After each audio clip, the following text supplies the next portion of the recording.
शरीफ में जिनके नामे नामे पर ये मखदूम अलाउल हक फाउंडेशन कायम किया गया है, ये हमारे मखदूम के मखदूम है, ये हमारे मखदूम के मखदूम है। मखदूम अलाउल हक के बदीन पंडवी अलैहिर्रहमतुल्लाह और उनके पीर महबूब इलाही के चहीते खलीफा है, जिनको दुनिया सिराजुद्दीन अखी आईना हिंद कहती है और उनके पीर महबूब इलाही है। सुभान अल्लाह। अब सारा सदरा आपकी समझ में आ गया होगा कि मखदूम पाक बारगाहे गरीब नवाज के फैज़ याफ्ता और सिलसिला चिश्तिया के अजीम शाहकार शहबाज हैं, जिन्होंने सिलसिला चिश्तिया को दुनिया के कोने कोने तक पहुंचाया है अशरफी रंग में डालकर। सुभान अल्लाह। सिलसिला चिश्तिया के अजीम बुजुर्गों में हजरत मखदूम अशरफ जहांगीर सिंधानी का नाम आता है।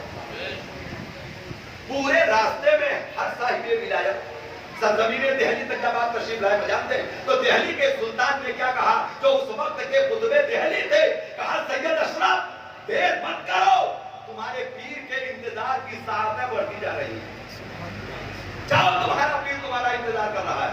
अब सरजमीने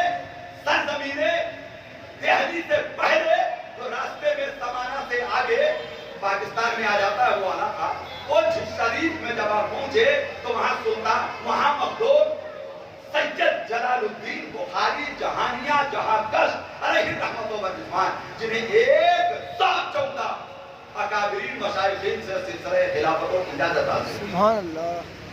जलालुद्दीन बुखारी जहानिया जहांगश रज़ियल्लाहु ताला अन्हु, जब उनकी खानकाह के करीब से आप गुजरे रोज शरीफ से, तो वो अपनी महफिल में बैठकर अपने शागिर्दों को, अपने तलबा को, अपने मुरीदों को दर्स तसव्वुफ दे रहे थे।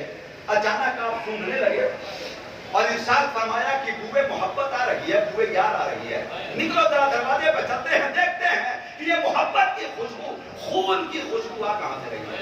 ये दरवाजे पर पहुंचे खानकाह के, उधर से मखदूम पाक का गुजर हो रहा है, दरवाजे पर दोनों की मुलाकात हुई, दिल ने दिल को आवाज दिया और दोनों यकजहती हैं। हजरत सुल्तान हजरत मखदूम सैयद जलालुद्दीन बुखारी जहानिया जहांगश भी हुसैनी सैयद हैं और वही जाफरी सैयद हैं और मखदूम पाक भी जाफरी सैयद हैं। तो खून की महक आई थी और यार की मोहब्बत आई थी, सीने से लगाया, खानकाह में ले गए, फरमाया कि जब रास्ते से गुजर ही रहे हो तो इस फकीर की खानकाह से भी ले जाओ, इसलिए कि बुजुर्गों के यहाँ का तरीका यह है कि वो आने वाले को कभी खाली नहीं लौटाते।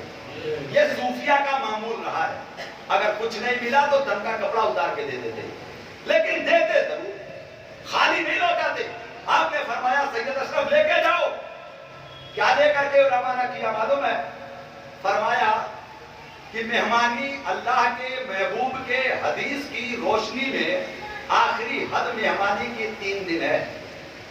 3 दिन के बाद मेहमानी नहीं होती है जनाब। अगर आप किसी के घर जाकर के 3 दिन से ज्यादा ठहरते हैं तो वो 3 दिन के बाद मेहमानी नहीं है, वो मेजबान को जहमत देना है।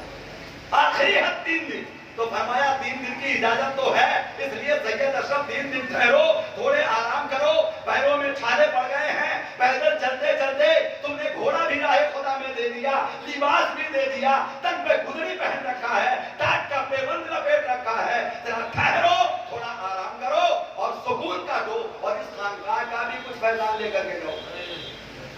मखदूम अशरफ जहांगीर सिंधानी को 3 दिन ठहराया। सिलसिलाए कादिरिया की आपने इजाजत और खिलाफत अता फरमाई। सुभान अल्लाह। हाँ सुनिएगा, इस चीज को ध्यान में रखिएगा। अभी आप अपने पीर के पास पहुंच के सिलसिलाए चिश्तिया में मुरीद नहीं हुए, उससे पहले पंजाब ही के इलाके में सैयद जलालुद्दीन बुखारी जहानिया जहांगश ने 3 दिन के लिए अपनी बारगाह में रखा, सिलसिलाए कादिरिया की इजाजत और खिलाफत अता फरमाई और फरमाया सैयद अशरफ रात को ईशा के बाद मेरे खलवत खाने में आना, जहां मैं इबादत में रहता हूं। आप जब पहली रात में पहुंचे खलवत खाने में तो क्या देखा कि हजरत शेख सैयद जलालुद्दीन बुखारी का पूरा जिस्म बिखरा हुआ है और हर हिस्से से अल्लाह के जिक्र की अलग अलग आवाजें आ रही हैं। ये देख करके आप महवे हैरत नहीं हुए, इसलिए कि साहिबे विलायत को इसमें हैरत नहीं होती है, लेकिन ये अंदाजा लग जाता है कि अल्लाह का बंदा साहिबे विलायत है तो किस मंजिल का वली यहाँ तक कि हजरत की कैफियत सही हुई। अंदर गए, पूछा सैयद अशरफ कुछ देखा? कहा हुजूर देखा जो कुछ भी हुआ। कहा तो ये मनसब मैंने रब से दुआ की है और मेरे जरिए से अल्लाह ने ये मनसब तुम्हें अता कर दिया। ये मनसब अल्लाह ने तुम्हें अता कर दिया। अभी शायद की बारगाह में नहीं पहुंचे हैं और ये अताओं का समंदर है जो आपको मिलता जा रहा है। कहने लगे सैयद अशरफ कल फिर आना। दूसरी रात में जब फिर इबादत के बाद आप तशरीफ ले गए नमाज के इशा के बाद, तो आपने क्या देखा कि शायद का पूरा जिस्म पूरे कमरे में इस तरीके से फैला हुआ है कि खिड़कियों से गोश्त बाहर टपक रहा है, लटक रहा है, बाहर गोश्त निकल रहा है। जहां जहां जगह मिली गोश्त उसमें घुसता चला गया। पूरे कमरे में जलालुद्दीन बुखारी का जिस्म है, अंदर कुछ नहीं दिख रहा। कुछ देर ठहरे, इंतजार किया। जब कैफियत सही हुई तो पूछा सैयद अशरफ आज तुमने कुछ देखा? कहा हुजूर देखा, लेकिन इस चीज ने मुझे थोड़ा हैरत में डाला।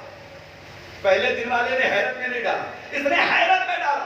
कहा सैयद अशरफ तुम्हारे रब के नामों में एक नाम बासित है।